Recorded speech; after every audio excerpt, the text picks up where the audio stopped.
We said last week that pretty much we were going to start this pod and, well, not start this pod. We're going to have the whole pod just dead silence, dead air. Because, I mean, nothing happened this weekend really in MMA. So there's not much for us to talk about. But, yeah, I mean, I think we just kind of have to take it for what it is. And just you guys are going to have to sit with us for an hour. So. Sorry, guys. Yeah. You got Hamzat, dude. You got Gilbert Burns who's fighting him. Like, honestly, people aren't talking about that enough. Probably one of the most anticipated. A gym. I don't think we're gonna need the close-ups for this one. Well, you can get the close-ups. But I don't think we really need them. I mean, you see, you just put it on Tiz, and Tiz wasn't even talking. Get out. Well, now you're talking. Get lost.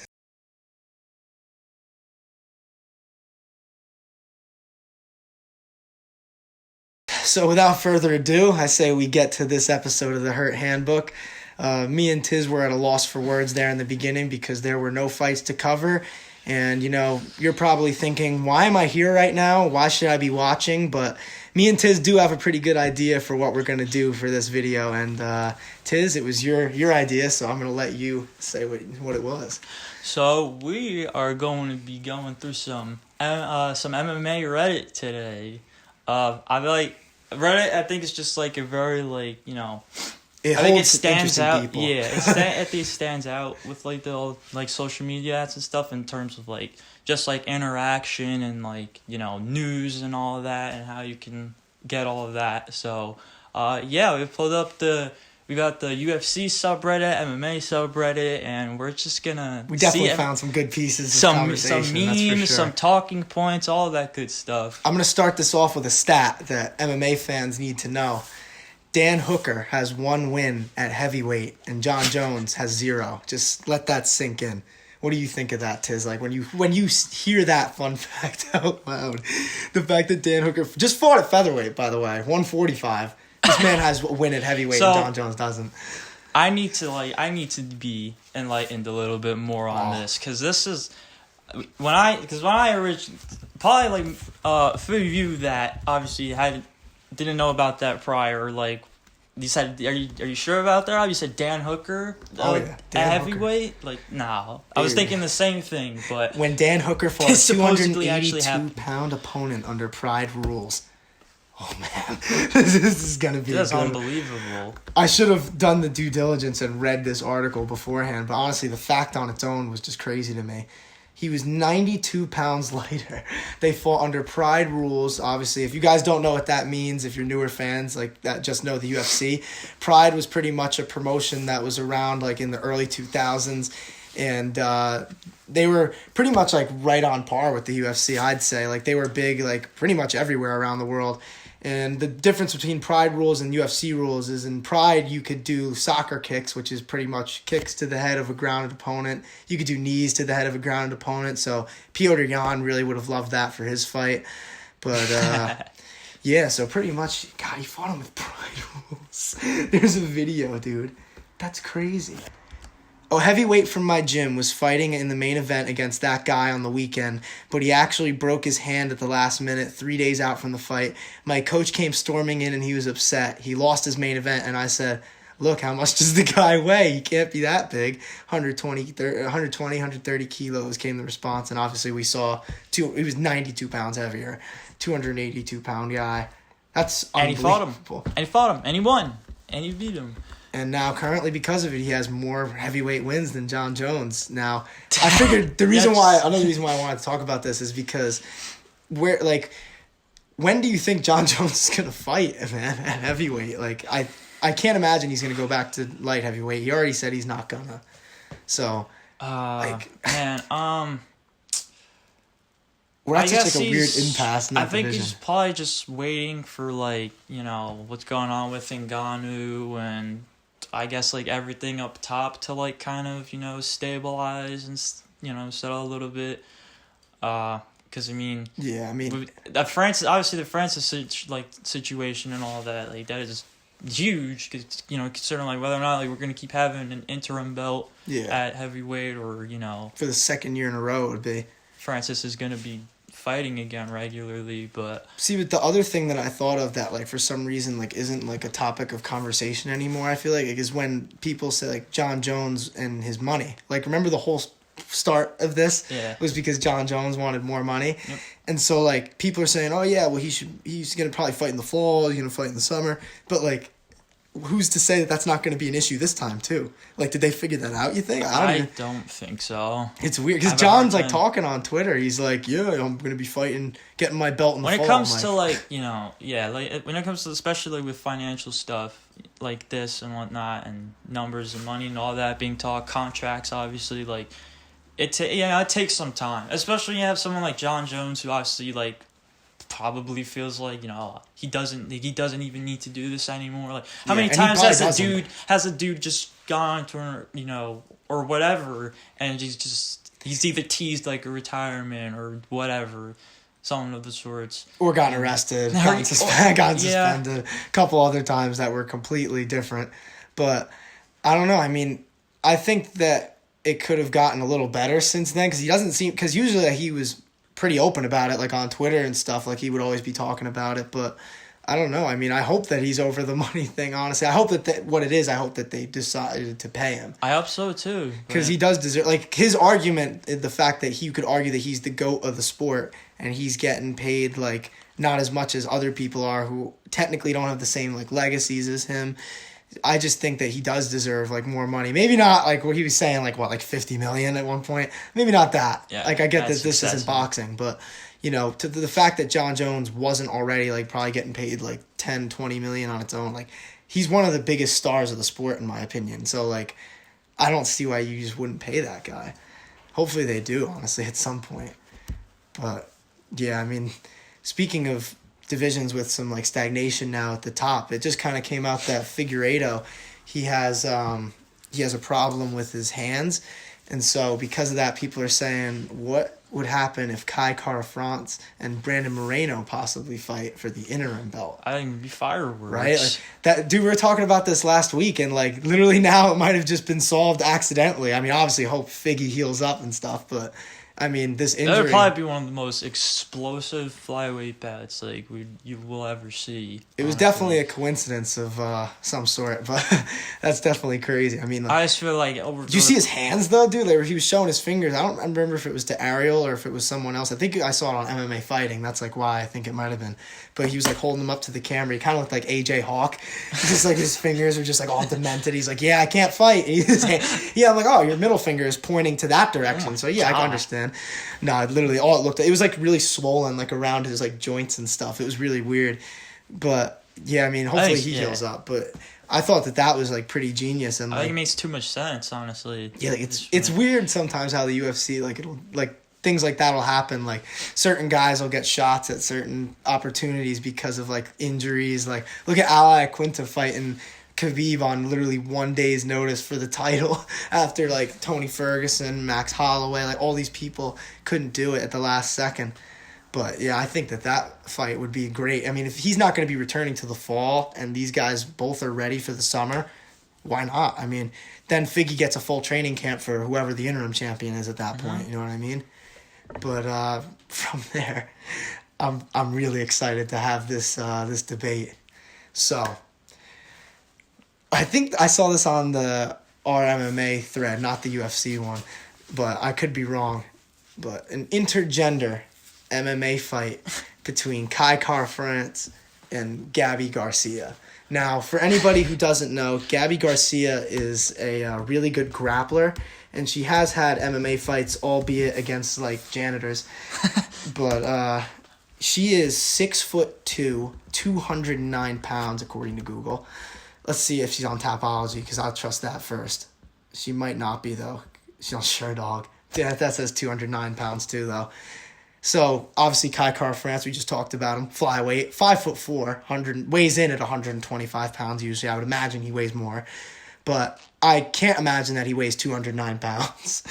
And so, I'm going to ask you, I mean, before I give my take, what would you think is going to happen if these two fought? Gosh, I have no idea what to even make of it, honestly. like there's some discrepancies. I don't want to like, I don't want to come off as like disrespectful to like, Gabby Garcia and like, her ability as a mixed martial artist and all that. It would be a big step up in competition. I mean, I hope I can, let's see if on SureDog I can like click on some of the people who she's fought. There was one, I saw it on like Joe Rogan. There was one lady that she fought and like. So I'm already looking at this history and the last fight I mean, I don't know if it's their actual last fight. The last fight they had for her. She fought a woman who was 55 years old at 171 pounds. Oh my and she knocked her out. I remember this. They were talking about it on Joe Rogan. They literally showed the video. Bro, this poor woman is in the... Look out, like... God, man. I'll literally put a picture of it in the thing. I just can't believe... She's 5-5. One of those losses obviously being a TKO loss to Gabby Garcia, who is... 8 inches taller than her and weighs approximately like 40 pounds more. That's... How is this even sanctioned? Like, what is going on? Where this was in? Seriously, this is in Ryzen. That's messed up, bro. Who sanctioned this fight, dude? They put like this poor 55-year-old woman. I'm sure she knows how to fight. I'm not trying to disrespect her, but I mean, look at dude. 41 seconds in. Like, God, man. I don't know. I mean, you sounded like you were saying, I don't want to be disrespectful to Gabby Garcia. I mean, I don't want to be disrespectful to Kai Kara France, but I don't know. This is close. She's a trained fighter. That's the thing. Like, it's not like she doesn't know how to fight. Like, she's 6-0 in MMA, albeit against me and you. And that's what I didn't want to come off as, like, what I was saying. Yeah, we'll However, like, you just said it. Like, the step up in competition is one thing. And then if you go back to this fight history... Yeah, 100%. I don't know if like is how updated this is or not, but I see her last fight. I don't think she's fought in a while though. So yeah, I mean she's focused on. I mean Craig Jones has been calling her out. That's another match. That's what made me like put this in honestly, because I thought of that and I was like, okay, this is a good debate. Because I mean, if people are talking about it, we're not. This is a good one.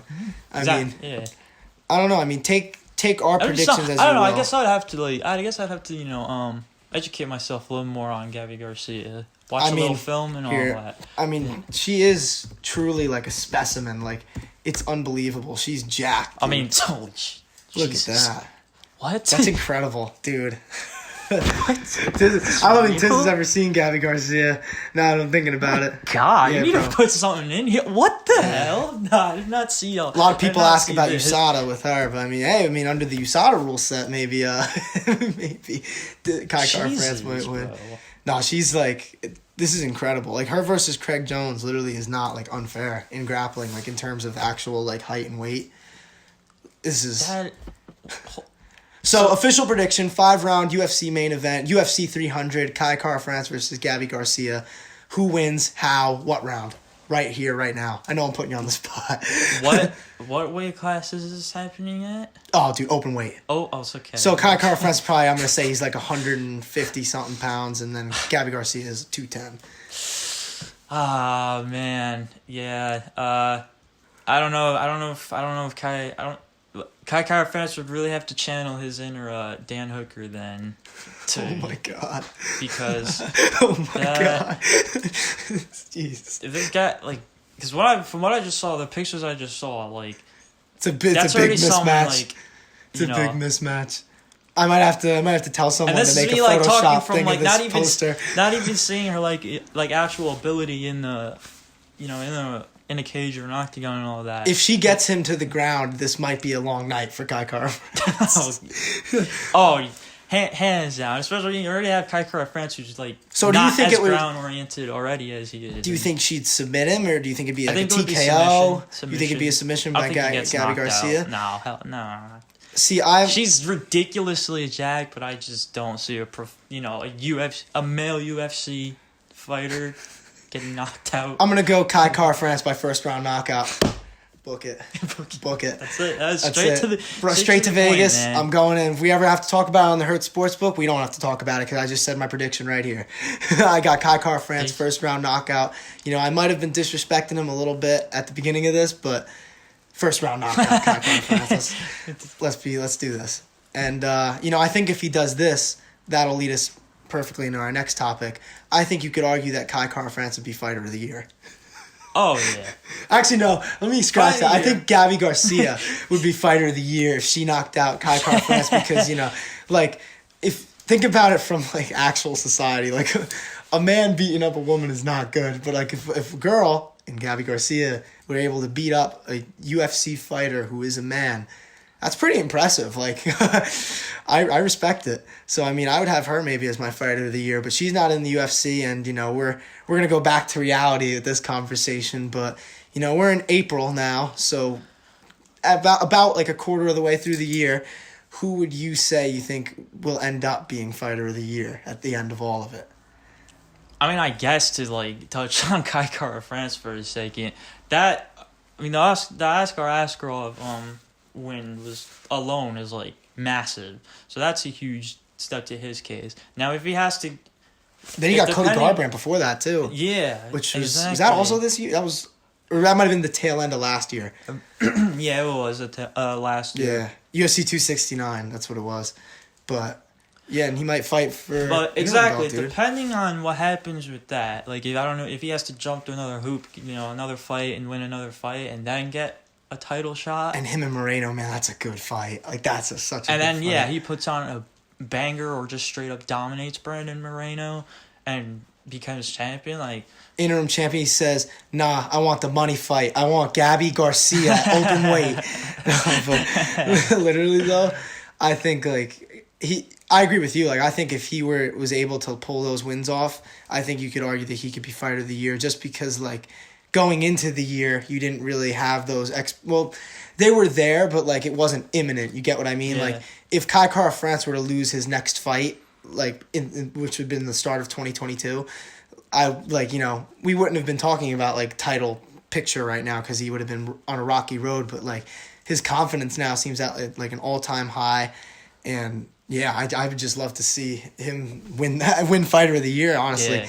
Maybe, dude, we'll have like an award show at the end of the year, the Hurt Handbook Awards. Oh my God, by that point, man, we'll be... people will care. I mean, Kai Kara France will come on the show to get his trophy, But, I mean, besides him, I don't know if Usman would because he's not going to be fighting until like summer at least. I think a heavyweight has a good chance of winning it. Maybe like, I don't know, if maybe like Tom Aspinall fights again, or Taito Ivasa. Curtis Blades, yep. The crazy thing is, like, it's still so early in the year. Who was it that... Well, I'm blanking now. I know because he called out Taito Ivasa after he won just a few weeks ago. And it wasn't Aspinall? Right Yeah, no, it wasn't Aspinall. I can't think of it. Who would that be? I think maybe, it was, actually. Would it be, what's his name? Pavlovich? Did he call out Taito Ivasa by chance? I don't think he did. No, okay, yeah, it's Aspinall then. Maybe, there you go. Yeah, I mean, we've talked about that, obviously. That's a fight I want to see. I think either of those, even, like you said, Taito Ivasa, like, he's had, like, a good year so far.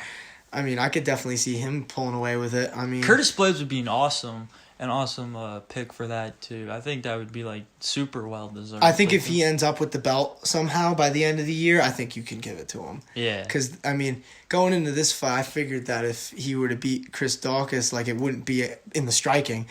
And I didn't think that Chris Daukaus was, like, the most, like, technical striker out there, but I figured, like, his hands were so fast that, like, it wouldn't have been close, or it would have been closer, I should say, on the feet. Mm-hmm. And then, like... I don't know. I just think that Chris Daukaus, like, he's still got time to go. I mean, man, we went from flyweight to heavyweight in one sentence. By the way, that's why I was just losing my train of thought. That's kind of incredible, by the way. That's the versatility we get here on the Hurt Handbook. Indeed. I'm like, by the way, I know we're getting off like subject, but obviously, like, we're literally just shooting the shit here. Like, I was so excited for this episode coming in just because, like, we're going to just be talking about the most random things. Like, I love it. Like, and even, like, scrolling through Reddit. Right? So, exactly. So it's not even really, like, our thoughts and what, like, that we're, like, producing straight from our thing. Like, we're going to Reddit and we're going to a whole entire community. I should have read some of the comments of the Kai Kara France and Gabby Garcia thing. I didn't read any of that. Because I didn't want it to, you know me, I always say this, dude. I always want my fight predictions to be straight down the middle, unbiased. And, if I'm looking at the comments, I might get a bias. If someone brings up a point that, like, I want to think of it from my own perspective. And I think that's why Kai Kara France by first round knockout. And as you were saying, I think he'll be fighter of the year. This has really been a big Kai Kara France show. I hope he knows how much love we're showing him in this one at some point. He's awesome, dude. No, he's great. I mean, think about it. We're talking about him fighting a 6'2", 309-pound person. Yep. 309-pound woman. 209-pound woman. God, 309. That's all right. I think we should just get past this. I'm not gonna be able to contain myself at all if we keep talking about this. 300. I say we get to maybe the most interesting conversation. It's like not a rare conversation, but I think like since we have an MMA podcast, it'd be good for people to know what we think of this debate. But the GOAT debate, greatest of all time in MMA. I mean, there's a lot of things that could be factored in with that, and people have their reasons for thinking that someone is or isn't, whether that be PEDs, off or out of the cage things that like things ruin their legacy. But honestly, like, I didn't come up with like a huge list, but I came up with like my top few. So I guess I'll start off. But number one, I have GSP. I think he's overall either 26 or 27-2. He's fought killers, like killer after killer. Like I'm gonna literally like look up GSP's Tapology real quick. God damn it, I keep messing that up. George St. Pierre, like literally. This dude, and even like his last fight, which was in 2017, going up in weight after a few years being gone and fighting Bisping for the belt immediately and winning like impressively. It's crazy, dude. Like look at this. You don't even have to go too far back. Like we got, let's see, he lost to Matt Serra. The bounce that was his last. And then the bounce back against Matt Serra too. Yeah, well, because I think he didn't take him seriously in the first fight. That's what it was. And then obviously he learned his lesson. I mean, he beats Josh Koscheck, beats Matt Hughes, beats Matt Serra again, or not again, but fights him again and beats him, wins the title. Then win over John Fitch, win over Bj Penn, win over Thiago Alves, Dan Hardy, Josh Koscheck again, which is one of my favorite fights because he jabbed his face off. Jake Shields, Carlos Condit, Nick Diaz, Johnny Hendricks is a little arguable. I personally didn't. I mean, I don't think anyone really scored that for GSP, but it's a win nonetheless. And honestly, the fact that it was close enough for him to win it is still impressive. You know what I mean? And then obviously the rear naked choke that we were just talking about with Bisping. But then number two after him, I got Jon Jones. Similar reason, just because like he's fought all these killers. I mean, Shogun he beat for the belt. Rampage. Then it was it Vitor Rashad? I know who he fought, but I don't remember the exact order. But he fought Rashad, I know. Then Vitor. What was it? Then Gustafsson, Cormier twice, and like people want to discount the second victory because of the steroids, but like steroids isn't like that's not going to be the reason why he landed a head kick. Like, you know what I mean? Like, yeah, he might have more power, but in terms of like the actual technique, like you could literally watch that fight and you see that finish was brought on by technique alone because he was kicking him to the body early first round, and he just like he was clearly trying to like get him thinking about that, and then eventually he put his arm down and he got him with the head kick. Like it was just a sneaky move, and Jon Jones is a veteran. I think with some people, like obviously like I get what those people are like trying to like get at and whatnot. Yeah. But I think with them because obviously you just said like that. Steroids are not going to affect like a head kick like that with as much like technique and precision behind it. The technique like isn't going to be like you could say like the physical like it affects athleticism. Exactly. That's what it is.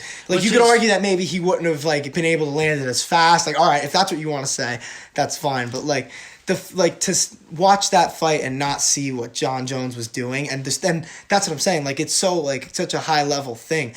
Like he's doing that against DC, who's like literally number 2, right behind him at this point. So I just think that Jon Jones still like deserves like the praise because like at the end of the day he's getting in the cage and fighting these killers. You know what I mean? Mm-hmm. Like steroids, like me or you could take steroids and I'm not beating Shogun Hua today. Like I'm not beating anybody, even like guys who are washed, bro. Like I probably what people need to understand is that MMA is more of a mental game than anything. That too. Yeah, well, me, if I were going against Rampage, I'd be going in there mentally defeated, not mentally undefeated like Sugar Sean. But exactly, it literally stems from like your walkout into the cage to like the fight itself. Like if you're just if you're obviously like if you're not nervous, then you're probably not ready. But yeah, they always say you're either crazy or you're lying. Mm-hmm. That's what everybody says. So that's that's human. That's obviously nothing wrong with being nervous, but you need to have the confidence at the end of the day. Yeah. There was this one Mike Tyson video. I think you should, Yeah, I probably probably the one that told you. showed me- Yeah, I remember what you're talking. The one where he's talking about walking into the ring and Yep. like how he gets scared Yep. and then he gets confident. Oh my! I obviously just butchered that completely, but I The mean, chink I'm not gonna. He even looks act into like the I can eyes say that. and sees the chink in the armor. Yeah, that video is incredible. Honestly, I might put like a link to that in the description just because like it's You could worth do like seeing. the annotation at the. That too, hopefully yeah. I'm pointing it to it right there. Yeah, but- true. But back to the GOAT talk though, we kind of strayed from it. I mean, like I said, I have GSP number 1, Jon Jones number 2, and I guess for the sake of like moving along, I'll keep it at top 3 just because it's easier. Number 3, I have Demetrius Johnson, and honestly, like he kind of recently kind of catapulted himself into that position for me, just because like the things that he's doing for the fight game, bro. Like at one championship, I'm impressed, man. Like this dude is one of the best martial artists, like not even just like MMA, just martial artists in general that I think I've ever seen. It's just incredible. But what if you have like a top 3? I don't know if you thought that far in advance, but like what would be your opinion on the GOAT conversation? So I'm gonna dissent with you on just one, obviously, for the sake of not having the same freaking top 3, because I agree with GSP and who the hell did you just say? I don't know why I'm thinking. GSP, and- Jon Jones, and then Mighty Mouse. Other people, I will Mighty say Mouse. this, maybe it'll help you get your train of thought. One of the other things, like I had people like Habib was one of them. Ultimately, I had him kind of out because of the people. Like he didn't fight as many guys. Habib is definitely my top, like easily in my top 10. I always get a lot of heat for this. This is like I don't have an exact place. Like I've written it out before, but like it was a while ago at this point. But I always, and I still do. Probably, I would think it would have Conor McGregor in my top 10, just because I don't like think that's crazy at all. it just by achievements. Like I mean, he went like steamrolled through 145, beat Aldo, who at that point had not lost in a very long time. He beat him in 13 seconds, and then obviously like that's when kind of shit hit the fan for him. I mean, he fought Nate The Diaz first and all ever that, double but- champ. Yeah, exactly. And then he fought Eddie Alvarez coming off a loss and a win, which is crazy. That just shows how like much power he has in terms of like negotiations.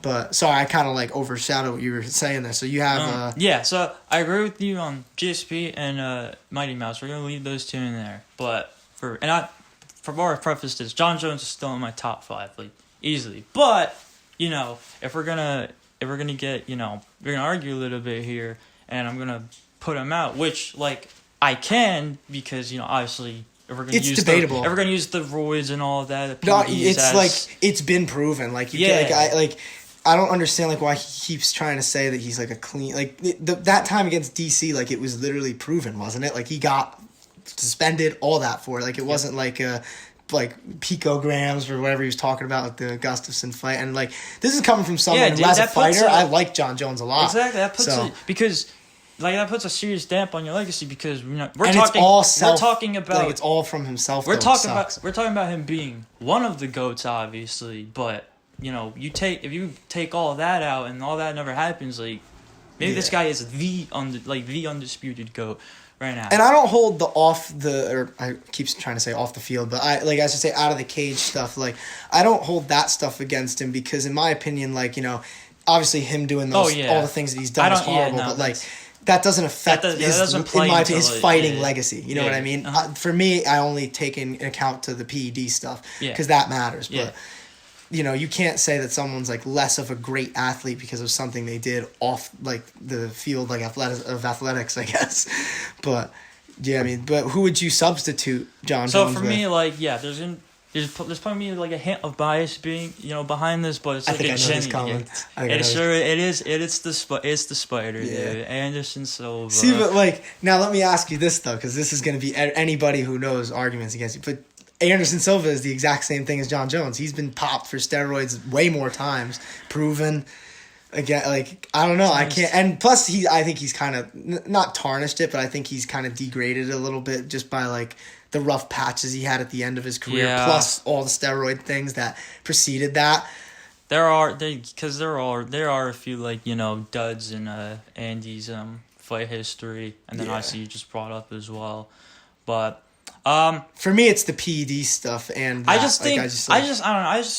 I think Anderson Silva is like one of the trailblazers of like that's this new also true, generation of fighters and all that. Like the highlight reel finishes and Yeah, stuff, like the front kick with exactly. Vitor and all that. The triangle over Chael, which really just, as a big Chael fan, that one just bugs me. But, I mean, it doesn't matter. Chael didn't tap.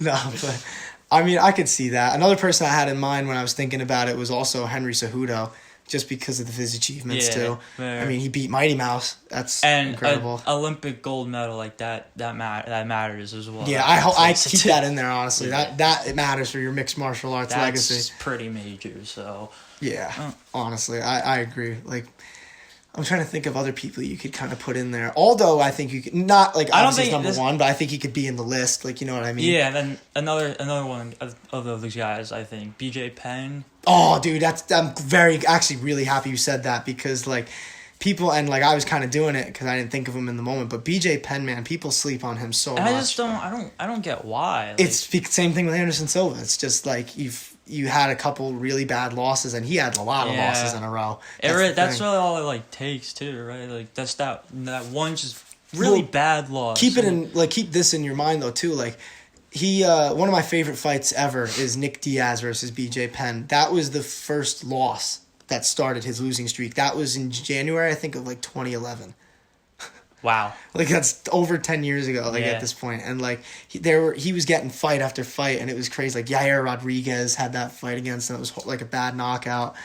Ryan Hall heel hooked him in that one. That was pretty wild also. I had some tough technical difficulties. My camera was at a lower battery percentage than it initially had made clear to me that it was.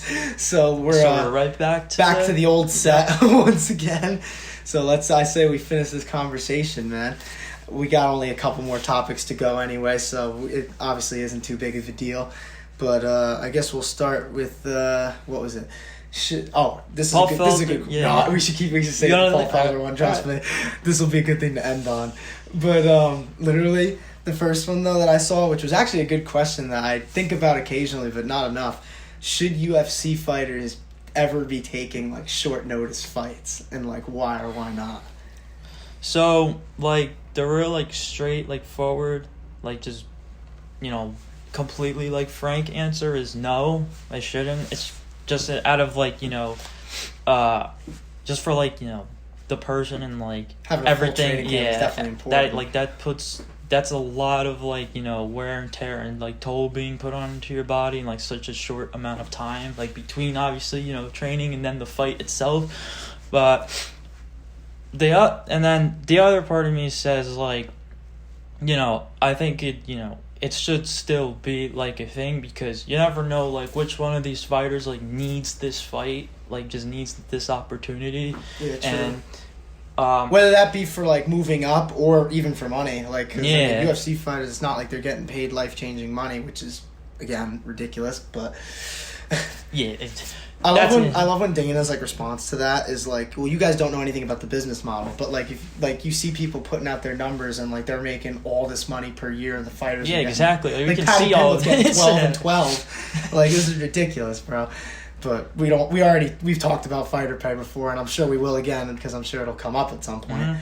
But yeah, I mean, I think it's like you said, like it's good or bad depending on like what the circumstances are. I think it's good though in the sense that like if you take a short notice fight in the UFC, they're gonna usually reward you for that. Yeah, and that's exactly that's another thing too, because obviously that person walking into this fight on short notice is like not expected to win whatsoever. It's just more of like how well like they're gonna stack up against this person, and like how can the UFC, like the higher ups, use that, like, okay, so you give him a full camp, a full like this is who you're fighting, you're preparing for, and all of that, like maybe this fight like just gave him like a huge like what he needed, like win or lose, like one interesting thing though that I heard like about like short notice fights. This is from Bisping. He said it, I think, on Rogan or something else, but he probably said it multiple times, honestly. But pretty much like the fact that it was a short notice fight helped him get over the nerves of it as it was coming, because like it's such a short time. You're so focused on preparation, you're not thinking about it until like right in the locker room, probably in that moment. And also, I don't think you're as pressured like either. Whereas like the guy that who's whose opponent just stepped Yeah, out. like you said, they're expected Exactly. to win. They're like the huge, they're expected to win. They're the big, favorite and all that. And we talked about it before last week. Like, they're essentially taking this fight on short notice too. Obviously, they had a full and they don't get the credit for that. They actually, it's sad because then people will be like, "Oh, well, the other guy took it on short notice." Like, that's the excuse that they make for the win, which I hate because that's like every guy in the UFC it's like what, too. It's like what is he supposed to do? Like, oh, he's taking this on short notice. Like, let me just ease up a little and bit. Then if he turned down the fight though. Then they'd be like, oh, he's they'd be talking about how the guy has like no heart, he's cowardly, but like you got to think about it. Like if I always say this, like if let's say the guy's fighting a guy who has like a boxing style, and then the guy who's on comes in on short notice is a wrestler, that's a whole other ball game, like different game plan and everything. So I think it's good and bad, like that's the thing. But what would you lean on, I guess? Like, would you say it's more one way or the other? Or would you say it's not? It just really depends on how you look on it. Like, I just kind of just went over, like, morally, like, no, it's not really right. Like, they probably shouldn't be, like, this not probably shouldn't be allowed. No coach is ever going to tell someone that, you should take these at all opportunities. Exactly, Some of them work, some of them don't. That's for sure. Exactly. I mean, one guy who's very known for taking short notice opportunities, and this is the one that we'll end it with, obviously, because I wanted to show you this. I'll just show you the actual tweets. So I saw this on Reddit, obviously, and it was it said 10-8 Felder, and come on, my phone's low. Oh no. We're gonna get there, I promise. Gotta make it. Come on. Oh, This is that 1%. You know what I'm talking about, dude. Yeah, the 1%. Where is it? Your phone just starts acting all slow. Go. Bro, look at the screen. Oh, got it. All right. So Bilal Muhammad goes, "I don't feel like being funny today. Keep scrolling." And Paul Felder goes, "Today? When did you start?" I was like, yes. From Paul Felder. Paul Felder's been saying what we're thinking, bro, on Twitter. He sees all these stupid tweets popping up on the screen. That's like the last person I would expect to hear that from, too. I love it, though. He's just trolling. You know that. There was another one. I forgot about this one. This is a Darren Till one. And he posted his... This is an old one, but it's still funny. He got, like, his 25 clean test thing from USADA, as you can see. Oh, and nice. Then and the guy... One of these idiots behind, like, probably, like, what is it, like, the fake profile picture. Like, it's never anybody who's willing to put themselves out there. The trolls. Anyone that has to show off they're clean has a guilty conscience. Dude, it's literally part of your job. Look at me, I'm clean, yay. And then Darren comes back. The only PED I done was the Viagra pill I took to absolutely monster your mom, you silly little muppet. Bro. He said scorched earth. Silly little I love muppet. when fighters do that. To absolutely monster your mom. That's awesome. So, who would you say had the better roast, Paul Felder or Darren Till? It's Darren Till, man. Yeah. It's gotta be Darren I Till, agree. dude. I think Paul Felder's He's is just good so, because... just naturally, funny. It's hilarious. Yeah. I think Paul Felder's is good, though, because he is slightly right. But I love Bilal as much as the next guy. I think Paul Felder did was tell Bilal Muhammad, but, he's like, I'm tired of seeing your tweets. He literally said that without saying. He's like, I'm tired of seeing your tweets on the screen. That was like the opportunity, the golden opportunity. Like, all right, I gotta say something now. Yeah. But Bilal picked Masvidal, dude. That wasn't a smart pick over Colby. No. Yeah. He's one of those people who just kind of hated on him, I think. No. But, yeah, I mean, 10-8 round for Felder, 10-8 round for Darren Till. Mm-hmm. And, honestly, the cameras and all the technical difficulties really put a 10-8 round on us today. So, I think with that, we'll call it. There's not much to talk about. Like I said last week, we were going to have an hour of dead air, but Tiz did text me. Oh, I'll let you go. Yeah, if you want to hit on one, because I saw this too on the MMA subreddit, one last topic. It's super, brief and whatnot. It was Arnold Allen, I believe. He was asked about the best... I think he was asked... Oh, is it the best British MMA fighter? Yeah. With Leon Edwards. I will say this, the only reason why I didn't put that in is because I thought he was right, and you can't argue it. I think, I was just curious. I think Arnold is the only person who's in the conversation. I don't think he's there yet, because Leon's elite, dude. Like, he's already. Man, if proven Leon that he's one of becomes the best. champion, if Leon really is the one that's gonna He deep. could.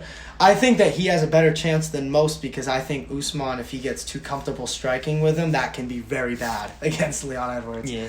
But if he wrestles him like he should, it's an easy win. Mhm. Well, not easy because no wins are easy, and I like Leon Edwards. And Leon has the striking that could definitely take him out, but it's a matter of can he actually do it. And obviously, Usman is a tall task for anybody. So except Canelo, except Canelo. Yep. But yeah, I mean, with that, like I said, they Octagon and cage aside, except for Canelo. That's true. That's true. But I will say this. I mean, like I said, the technology gave us a 10-8 round against us today. But with that, I mean, like I said, we were going to have a whole hour of us just being silent, completely silent. Tiz told me that might not be a good idea. We should scroll through Reddit instead. I was like, I don't know, man. I think we should stay silent. But, I mean, hey, if you guys enjoy it, we're going to do it this way from now on. I think we honestly comment could make down a below. series. You'd rather just shut up or... You know, if you want some, and more like dead weeks like this, you know, a bye week per se. I think sometimes you sound so stupid that I think that we should be completely silent. And then yes, also last week myself, like I should have just probably stopped talking after I like completely lost my train of thought on the prelims. Like once I was like, I don't know what I'm gonna say. I should have just been like, but anyway. Yeah, no, I honestly, like, in real talk, like, I think this could be, like, a whole series, like, if we just do it every so often. It's definitely an interesting thing to that's what I was getting at, like, you know, when there's no fights and stuff going on, like, you guys enjoy this, you want to see more, let us know, like, definitely let us know. Leave a comment, and we will be more than happy to, because Reddit in general is just like it's an interesting place. Exactly, dude. I can get lost in there. I love like looking at some of the like the public freak out ones and stuff. I'm interested in seeing the crazy stuff on Reddit. But yeah, I mean, we'll definitely be back with that the next break that we have. Or I mean, honestly, one of the weeks coming, I think is like the main event is Jessica Andrade versus Amanda Lemos, which I'm excited for because I like Andrade, but compared to the events that we've been getting recently. That's like the Hangover. Yeah, so if that event ends up stinking a little bit, maybe we'll scroll through a little bit. Find some time, you know. Nah, yeah, we'll see what happens there, and we'll see what happens this weekend. We'll talk about it on Friday on the Herd Sportsbook. I can't wait to get into that. Mega pay-per-view, man. Oh yeah, that's always fun.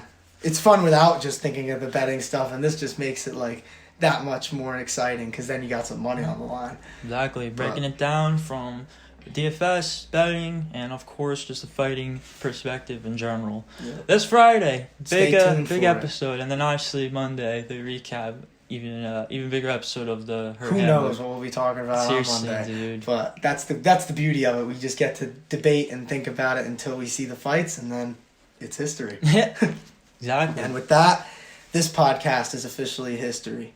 Peace.